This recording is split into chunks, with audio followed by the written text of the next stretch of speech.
యేసయ్య చెప్పిన మాట ఏంటంటే, మీరు సర్వలోకానికి వెళ్ళి సర్వజనులను కూడా నా శిష్యులుగా తయారు చేయమన్నారు. అయితే ఇక్కడ అపోస్తల పత్రికలోకి వచ్చినప్పటికీ యేసయ్య చెప్పిన మాట ఏంటంటే, మీరు వేచి ఉండండి అని అంటున్నారు. ఒక పక్కన వెళ్ళమంటున్నారు, రెండో పక్కన యేసయ్య అంటున్నారు మీరు వేచి ఉండండి అంటున్నారు.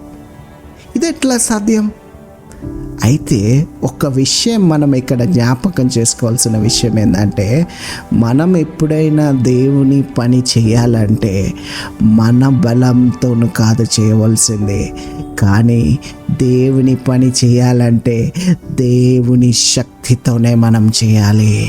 అందుకే యేసయ్య శిష్యులతో అన్న మాట ఏంటంటే, మీరు పరిశుద్ధాత్మ శక్తి పొందేదాకా వరకు కూడా మీరు యెరూషలేములోనే ఉండండి అన్నారు.